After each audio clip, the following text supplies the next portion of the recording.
I lived a very difficult moment in 2008, and Assassin's Creed was there.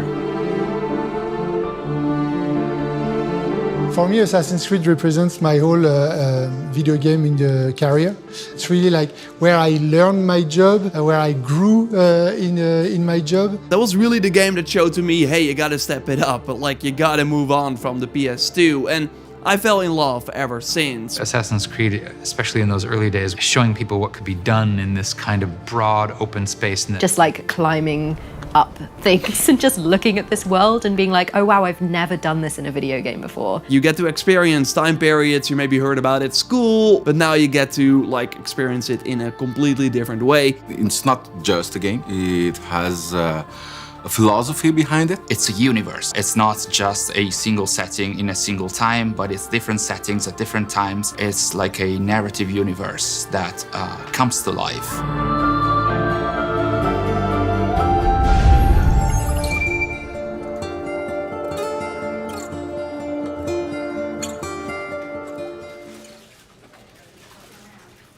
The success of Assassin's Creed definitely showcased the potential of open worlds and the potential of, let's say, interesting movement through open worlds.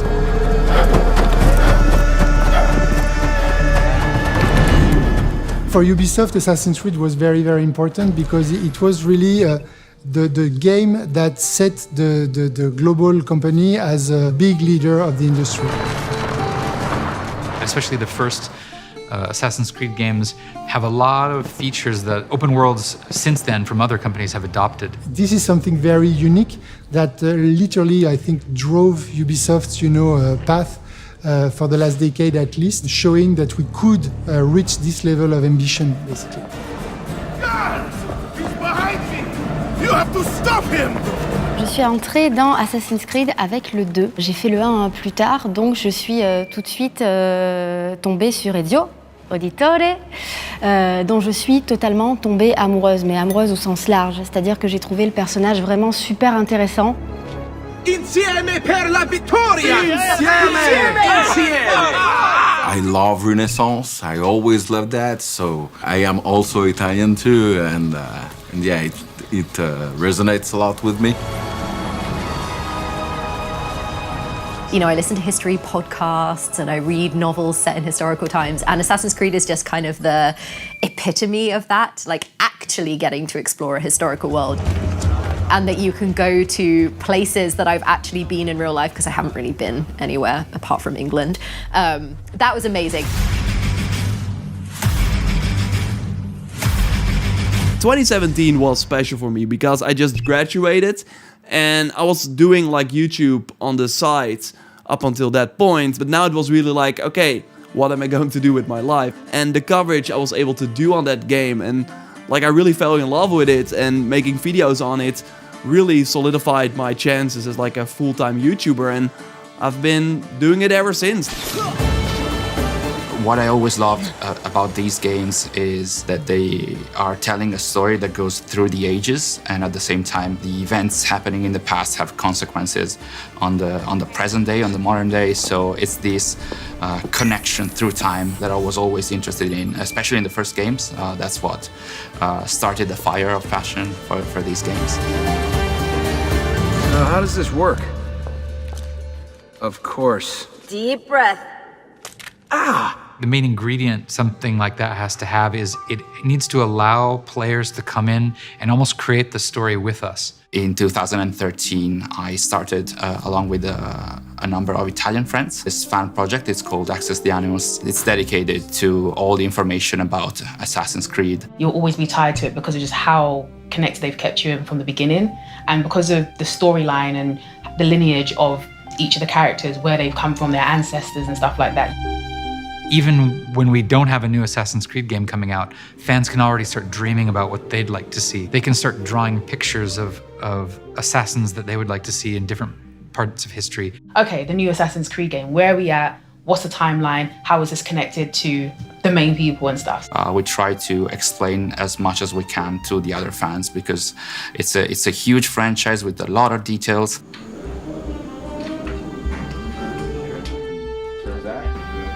they can project themselves, many, many games down the road and discuss. It's been 15 years since the franchise started, so there's a lot of stuff that you can miss while playing or reading or enjoying the franchise. Imaginative participation is what gives a good brand or a good universe legs. For me, is that there's a good reason to boot this game up months, years after launch. Not only to experience that time period again, but also because there's new content. Like the support for a single player only game is really incredible and something we don't see in other games.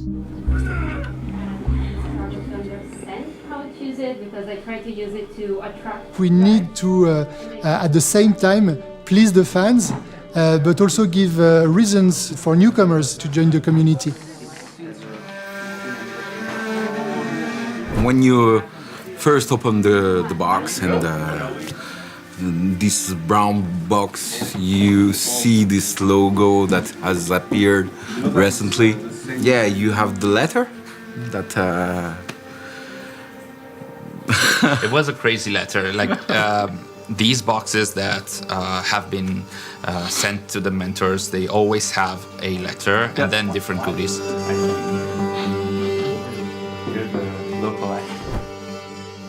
It's very important to listen to fans because as a dev and as an artist, as a writer, I need to understand what they've enjoyed, what moves them.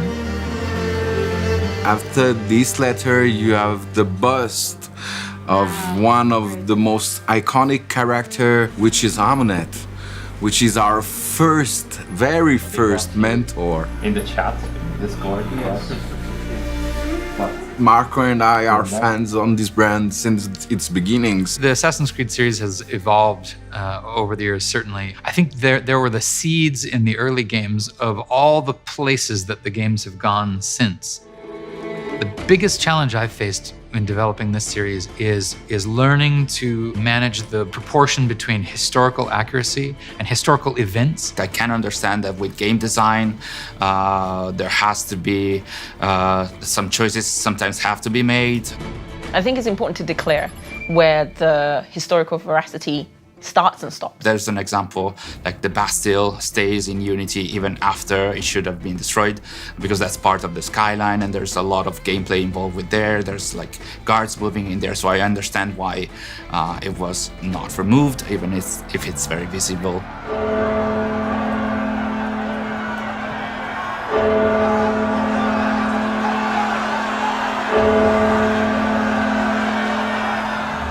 Assassin's Creed is important for the industry and was important at the time, especially because it helped show that we could have a very good mix between playfulness, having a challenging adventure, etc., and also a very serious, if not mature, setting. En tout cas, les Assassin's Creed n'ont pas vocation à être des cours d'histoire. Je suis pas là pour retourner à l'école. By the time I got to Black Flag, I understood that telling a story was far more important than really just making sure that all the history was accurately represented.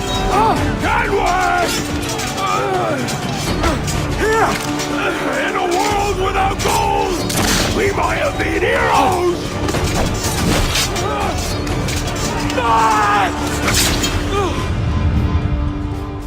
Ça va surtout être l'ambiance, les décors, les environnements et les différents personnages qu'on va rencontrer qui sont importants.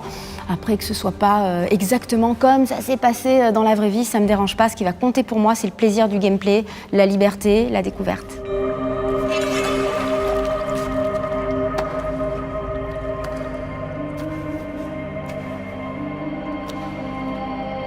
Requiescat in pace, Caesar. And it's my hope that I think going forward that we continue to do that there's a game there every couple years for everybody.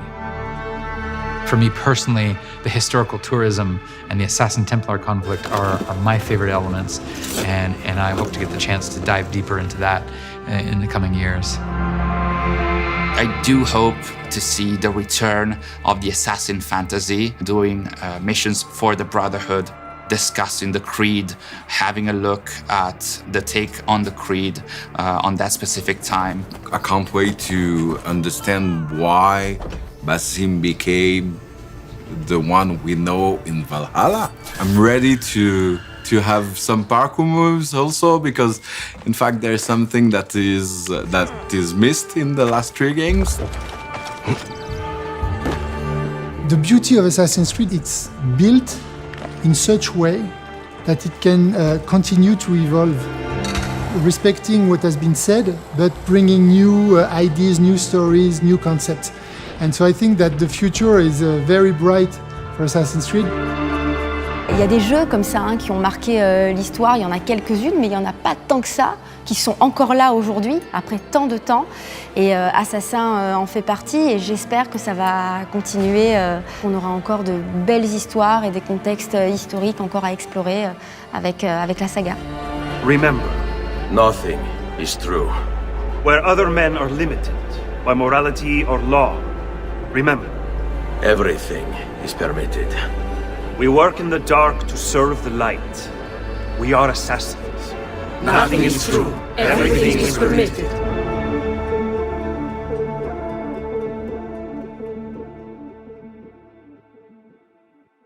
I think we covered a lot. We covered a lot. Okay, thanks, Darby. All right, thanks. Good luck. Good luck. See ya. See you.